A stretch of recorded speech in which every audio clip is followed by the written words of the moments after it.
Oh yeah, they came up with some. But some exact number of days where divorce. basically no one would be who had served that long in combat continuously would be considered a combat effective. Oh yeah. They hit a wall. Yeah. Combat stress. Like after that they had that's why they had rotation. They had to pull them out.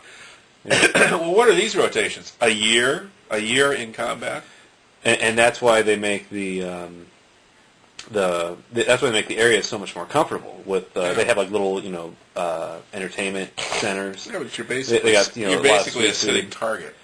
Well, no. What I'm saying is like they make it's like a mall kind of experience. Yeah. And it's just for the entertainment of the soldiers, and then they give them. Well, I think it was the contractors. So the contractors had like personal huts with some of them with radio antennas and stuff. But even the soldiers, they live in somewhat adequate, nice barrack situations. Well, some of them are former palaces, but even so. Well, no. You realize that the building in Jarhead was probably that building over there? Yeah, it was. Yeah. They did it all with lighting and paint and a few things. Yep. Yeah. It's pretty much all filmed down there. So it's kind of weird seeing, or like when they're talking about the movie they were filming, Into the North. Is that what it's called? Or Into the Wild. Into the Wild. Yeah. And they said, the guy was up at Blythe. He's up at Blythe, but they're using Calipat and Salton City and stuff like that to film it. And I'm thinking to myself, well, last time I was out of Blythe, I don't think it's really changed too much in the past 10 years. Actually, Blythe has changed. It used to be, there was not much out there. But I mean, this is like a story. Farm service and less strip molly. Yeah, but this is like a story from like 92. Yeah. So, I mean. That was pretty much out there. Yeah. Or was it 82? I don't know if the prison was there. I suppose the prison was there back then. Yeah. Well, I was just thinking, but then. It's picked up a lot. It was a little more run down. Yeah. But the market at Salton City that was like so dead on. Like even some of the cars people drove up in, the stage crew were like, wait a minute, these people could so be extras in this film. And I was like, yeah, dude, this place does not change.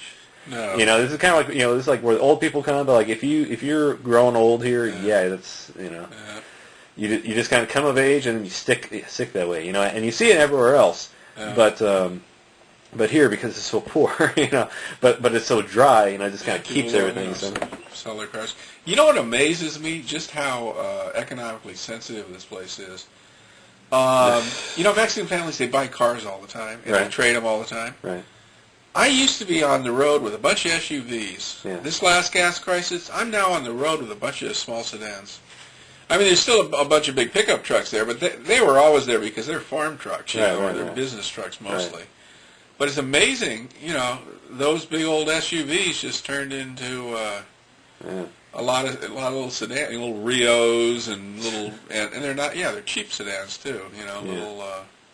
Yeah, and it's like, and we don't even have big city traffic either. It's like it's this little dirt road, or not dirt road, but country paved road. 2 lanes each way. And, by the way, God, the freaking streets. Man, I'm driving around, it's like coming from the high school down the road, and it's like there's just way too much traffic for this little road. Yeah. So, there's a lot of traffic over that. I avoid that high school area. There's a lot of traffic in this whole place, and it's just the road network needs to be upgraded. These kids blow out of there one lady got killed. That was over here, 80 miles an hour, 85 miles an hour. Yeah. Student, they were ditching, and she, well, she didn't have a chance. Well.